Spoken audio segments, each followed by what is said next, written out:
the highest leverage for the business. So if you had to say, like, what would you say is like has been the biggest? What have been the like 2 or 3 biggest breakthroughs for growing Hyros, like since the beginning?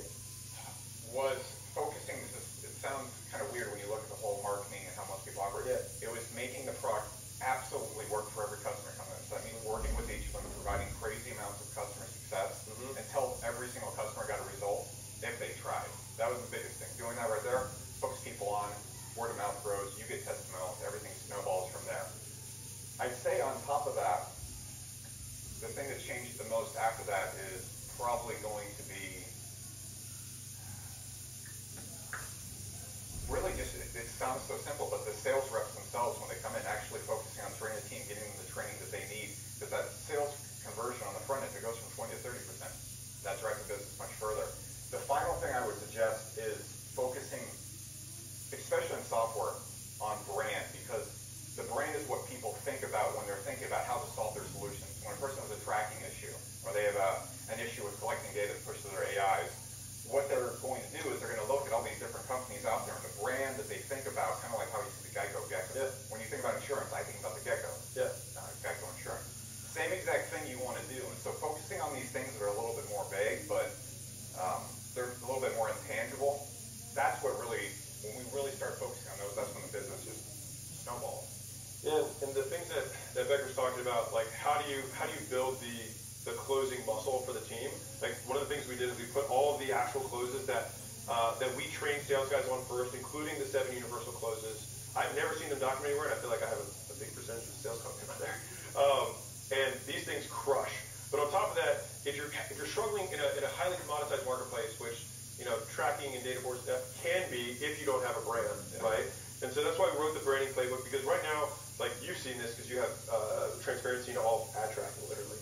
Like direct response isn't working like it used to, right? Like the days of I can just throw up an ad and then throw it to a short video, it's just not converting like that. Absolutely not. Right, and so it's a game of trust now. So it's like, how do you operationalize trust? Like, what are the actual steps that create trust within a brand, which is going to be, how do we pick these specific associations and curate them in such a way that we can reliably reproduce the same core behavior in our desired prospect? And to be clear, you have a super different brand than maybe somebody else, and they can both serve the same space, but like the people who are attracted to you and your product are psychos like me.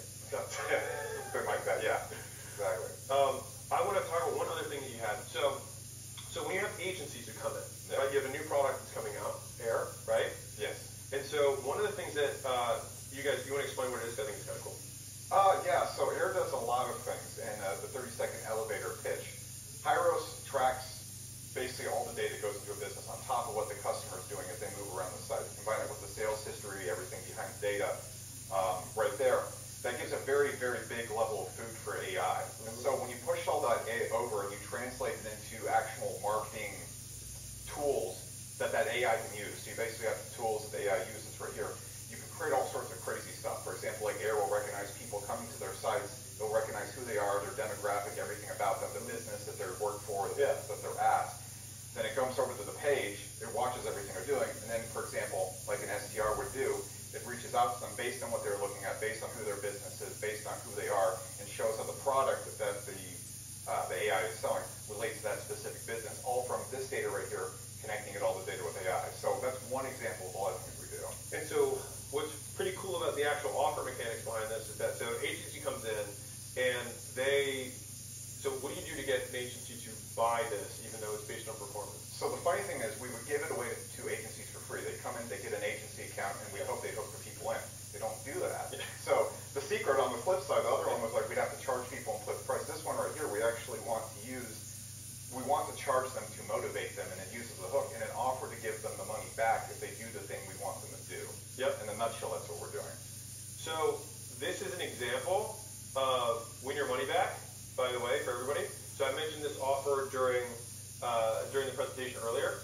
So he's getting a business. He says, hey, pay me $1,000, and then if you do X, Y, and Z, I will give you the $1,000 back, either as cash or as store credit, which he does store credit, towards using that $1,000 towards the customers. It is one of the strongest, bar none, ways of activating customers. Like the amount of testimonials and reviews and results and referrals that you get, if you just go A/B split test, and I mean, the reason that I've done this and the reason you did it is because you quickly realize, oh, if I just give this, if I just say, hey, isn't this amazing, it's free, no one does anything. Like, no one cares. And so you have to create these structures that incentivize the desired behavior that ultimately aligns with your business outcome and win your money back in this instance. But this is an attraction offer as I structured it. But in his business, this is more of an upsell offer. Yeah. The way it works. Use the customer support. It's like, hey, we're going to bring you on, but it's going to take our manpower to make sure you get set up correctly. And so that manpower costs money. We're going to charge you for that, but we're going to allow you to deduct when the clients bring in. So we leverage the manpower that we're giving and say, we'll give you the manpower for free when you prove you're actually going to become one of our actual clients. Which is a great bonus strategy long term, because again, it's like more good stuff, less bad stuff. Yeah. And Becker also throws price in there too, which is like you also get a discount. So it's like it's the best of everything. But I like drawing this out. Hopefully you guys, let me know in the chat if this is helpful to see this visually, kind of laid out like this. But the reason I think this is so important is like if you can't draw your business in a straight line between where someone enters and how you continue to make money in like just a couple of boxes and arrows, your stuff is too complex. And so I would encourage you to draw this out because each of these little transition points is exactly where money models and actually the implementation system fits together. Well, I mean, because exactly what Becker said is like, okay, well, this is the model. That's tier one. Cool. If you don't have a business, you gotta get your model down. Right. Once you have the model, it's the blocking and tackling. How do we get close rates from 20 to 30? How do we get churn from 10% to 5%? How do we get our conversion rate long-term brand coverage so that we get cheaper leads, they buy more, buy faster, they're willing to spend more, etc. And that's all the execution side, which is the boring stuff that actually takes years. yeah. Well, $100 million men. Do I have a green envelope for Mr. Becker? Thank you. All right. Get our remote done. Oh yeah, that's great. So, if you had double your ROAS without spending $1 more, what's the first? If you had to double your ROAS without spending $1 more, what's the first lever that you would pull in the business? So I always get questions like this a lot, just from everybody who comes and uses Hyro. And I think the way that you go and double the amount of money that you make from your ads is going to be something you're going to find in the ad managers or wherever, something like that. And everybody has those tools to buy more, and all the creative and the direct marketing, it's already out there. Everybody knows it. A lot of people know most of the direct marketing, so you're really not going to get a huge edge there, and that's what people are looking for. They're looking for that magic bullet. The magic bullet is when you're running these ads, it's about what the person thinks about you before they see the ad. So focusing on your brand, that's the thing that's going to happen. If you have one company running ads and you have another company running ads, but another one has a fantastic brand like you do with acquisition, you're going to see 3-4 times the ROAS. The second thing I would do on that regard is focus more on the product and keeping your customers, because if your customer stays for 2 years when they used to stay at 6 months, you just tripled it. Finally, focus on selling more stuff to your existing customers when they come in and making more money by getting the first result, and then finding new things to buy. That's going to make your ads grow substantially more than anything you can do on the creative or the ad targeting side. So I'll tell you something, I'll let you confirm this. So in my experience, what's been really interesting is that I've seen CAC, or cost per acquired customer, between two people in a different space. Typically, it's not, you'll see a double, but you're not going to see a 1/10 unless you've got a brand situation. But let's assume we've got two businesses that have the same brand. Most of the time, cost of acquisition is fairly commoditized. For targeting, how much does CPMs in this space cost? What's a normal conversion rate for X, Y, and Z? It's relatively commoditized. If you're trying to acquire a small business, brick and mortar owner, you're probably going to spend around $3,000-ish, plus or minus $1,500, right? And so you're like, okay, and obviously it's going to depend on the price and the offer and all those things. But you're not going to be at $25,000, right? You're not going to be at $200. It's going to be right around there. And so then how is it some businesses can still acquire at that level, but then make 20x return where others make 2 and can barely be profitable? And I know because Becker obviously owns a software company, but the nature of the thing that the software tracks is ad conversions and ROAS. Yeah, we focused it early on all on LTV, because I couldn't track LTV in my ad business. I'm like, this is messed up. And so that was really the thing that really pushed Hyro. So that is how far we can track the LTV forward. So people can attach that back to their ad. If you spend $1, make $1 back in the first month, but you can see you make $8 back in the next 2 years. You're printing money, and most people don't look at it that way. Yeah. Well, that's the Hyros magic and the lifetime value. So I talked about this in the lifetime value, the delivery system. It talks about the different ways you can multiply customer value, because like that's the arms race. The arms race of business is LTV. So like the two big levers are going to be how to build a brand so I can absolutely decrease CAC, and how can I skyrocket LTV so that I can spend more even if I don't have a brand. Now, if you have both of those things, you're unbeatable, and that's where you want to be. So, thanks for coming out. I appreciate it. This is neat. So while our next speaker puts their clothes on, I had a couple other questions that the team gave me. So, is it expensive to ship all 200 books?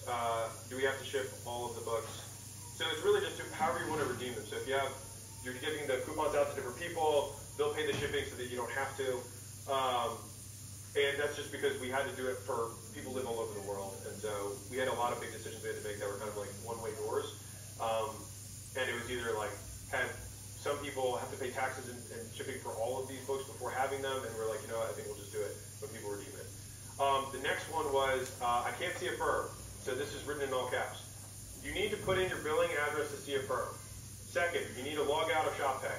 So if you can't see a firm, you need to put in your billing address to see a firm. You need to log out of ShopPay. Number 5, can I donate more books? The answer is yes. On the next page, you can donate more books. I have it's an 800 book offer, and I think it's $3,000 today, and then just splits it into installments. So that's for the ultra business owners. It's a pretty sweet thing. And if someone wants the Closer Handbook, how can they add it now? By donating 200 books to other entrepreneurs who need them, you get all of these. These aren't piecemeal. It's one system. That's how it works. Okay. So without further ado, our next mystery headliner co-founded a supplement business and sold it for over $1 billion in 4 years. It was built partly on smart pricing, branding, and marketing strategies. After that win, he launched a media company teaching mindset and growth that amassed over 1 billion views. We'll break down his money model that have best served him in his entrepreneurial career. Please give it up for Tom Billion. Tom, brother, how we doing? Of course. Good to see you. Yeah. This has been fun to watch, by the way. Yeah, let's go. Hope everybody at home is doing well. So you guys know, I actually haven't seen any of the speakers, so I didn't get to like have a moment to be like, hey, what have you had? Like, so I've been on here. These are my genuine reactions. Okay, nice to see you as well. Okay, so obviously Tom at Quest, and we talked for a super long time on Quest, because if you were to recreate Quest today, what would you do? You're like, don't do what, you'd have to have a different strategy. But I think what would be cool for people is, I think the money model itself for Quest is actually really very simple, but I want to talk about the other few levers. So we'll quickly do the money model itself, and then I want to talk about the things that really drove the alpha in terms of the brand. Okay, so when it originally started, so we'll talk about like kitchen, or right after kitchen protein bars, like right in there. You would DM influencers and say, hey, we have these protein bars. Do you want to try them? Yep. Right? Okay. So, boom. So this went to a free trial. Now, I want to emphasize this point. If you want to make your free trials sexy as hell, make them actually cost something. So Rick, we talked earlier, he gave basically free trials of the protein by just giving the full tub away. Obviously, they're customers in person. You probably wouldn't do this online. But like true cost free trials where the customer's like, hey, this actually cost them something. Those things convert like crazy. And so Tom was sending out, what was included in the trial?